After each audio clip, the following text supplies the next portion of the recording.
Okay, so there's a new phone on the market and it's called the Find X8 Pro. Now, honestly, with the big boys, you don't really expect to be hearing about these phones, but that doesn't make the other phones like not good, you get what I mean? This phone has a 6.7-inch screen, but it doesn't compare to Apple and Samsung's 6.9 Ultra phones and Pro Max phones, technically. So 6.78 inches for the best phone isn't really that good, but there is one thing that's going for this phone. It's not the good camera, which is good. It's not the display, because most of the displays are good these days. It's not any extra features like the HMD Skyline where you can repair it yourself, which is not something you can do these days with modern phones. But it's actually the fact that they copied Apple. They have this button on the side that I basically call camera control. But let's start with the display, because the majority of the time, that's a very easy place to start. Like I mentioned before, it has a 6.7-inch screen, but what's really impressive about the display is the super narrow bezels, which is something that's starting to become standard, but at least it makes up for the phone not being like the biggest, like 6.9 inches. So the super narrow bezels definitely help. When you have displays like these, you come to think about like how phones used to be back then. Yo, remember those huge bezels that used to be on the phones? Let's not forget the iPhones and the old Samsungs. Come on, those bezels were thick, especially at the bottom. I'm just glad that that's not the case anymore. Technology is advancing. It's always going to be advancing. I don't think we're at the end of technology. We're not going to be for centuries. It's definitely nice to see that these displays are good and amazing. So, honestly, I have no more words about the display, but it is 2K. It's higher than 2K. It also comes in 3 colors. Those colors are pearl white and space black. I mean, space black is technically the name of Apple's MacBook Pro laptop color, like the black color, but there's not much things you can do with like color names. Like, for example, did you guys see the new S25 Ultra color names? 2 of those colors, not just 2, like that's 2 of the colors that are not online exclusive. They have these weird names, and honestly, I don't know where Samsung got them from, but I guess they're just trying to change things up. Okay, let's get into the cameras. The cameras are actually co-engineered with Hasselblad, and it's a 4-camera system. We've seen other Hasselblad collabs, like with the Vivo phones, but Hasselblad is basically like kind of like Sony in cameras. They one up Samsung. I will definitely say that they one up Samsung, especially with this 4-camera system, which is something that you're starting to see on a lot of Ultra phones. And believe me, the only reason the iPhone Pro and Pro Max does not have a 4-camera system is because, let's be completely honest, that would mess up the iPhone design that has been around for many, many generations. You see what they did with the iPhone 16? It's still a 2-camera system, but you still realize it's an iPhone, even though they changed the camera layout. But all of the cameras are 50 megapixels. They didn't manage to get that 200 megapixel that some phones have, but there's a 50 megapixel 3x periscope telephoto camera. Oh my gosh, that is so long, bro. Obviously, there's the main camera, which is actually 50 megapixels. There's another 6x periscope telephoto camera and another 50 megapixel ultra wide. So at least 50 megapixels, which is a very high standard. 1 megapixel is actually 1000 pixels, so that's 50,000 pixels. So that's very good when it comes to camera quality. Samsung still doesn't have all 50 megapixel standard cameras, but they definitely upgraded their ultra wide. But this video is not about the S25 Ultra, so I'm not gonna get too deep into that. With those double periscope telephoto cameras, this phone actually achieves 60 times zoom, which is not as impressive as the S25 Ultra's 100 times zoom, but it's definitely impressive. And let's be completely honest, unless you're literally trying to use that 100 times zoom as a telescope, you're not really gonna need it. Plus, the camera quality is so bad, nobody's ever actually taken pictures with that unless you need it, because somebody will need it in a circumstance, I guess. But 60 times is good, and the quality is actually very good. Like, it's not 60 times and it's as blurry as the 100 times on the S25 Ultra, but it's good. Okay, now, like I said before, they definitely copied Apple. They have this thing they call a quick button. It's not the little quick button that you see on all the iPhones nowadays. It's actually basically a camera control. It's not like that mouse pad feeling thing with the swiping thing, but it How many times did I say thing just now? Okay. Anyways, you can press it once and you launch the camera app, you hold to record, and you can press it another time after launching the camera app to take a picture.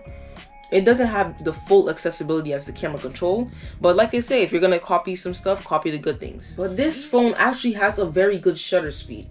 There's this feature called lightning snap, which is basically you can take photos even with a fast moving object. We see these in other phones, but the photo quality on this is actually very good. You can take very clear photos even though you have a kid jumping or a car moving. Not all the time will be like taking pictures like that, but if you're that type of city person who's constantly taking pictures of moving traffic, it will definitely help. The way it does that is by taking multiple photos, and that helps us to like see where the object is and like how the way it looks. So that it's like an AI. It takes it all together and then it gives you that clear image for each shot you took. You can also take live photos, which is just like something you see a lot in these Android phones. And it's basically just taking it's like a 3-second video right before you take the photo. It can actually record at 4K 60 frames per second, and it can record 10-bit HDR video. So that means it's not fully Apple ProRes or Samsung Pro mode in their cameras, but it's definitely going to be good for color grading. And it's not even just that, the audio quality is actually going to be very good because it has a 4 studio quality mic array. So that means you have 4 mics launching in all directions to try and help with 360-degree sound. So, I mean, for a phone that's not like those popular top flagships, these companies are actually trying. Like, these phones are actually very good.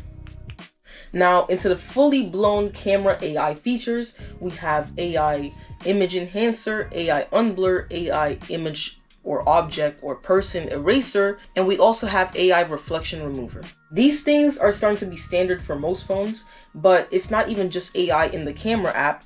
You have AI everywhere. There's like this new AI writing tool that is kind of like the Apple Intelligence one and the Galaxy AI one, but you can rephrase text to make it more friendly and all of those things. AI can actually write something for you from scratch from like a little prompt too. You also have AI reply. There's also AI summary for websites and AI image creator, which is something that you can do with Apple Intelligence and Samsung's Galaxy AI.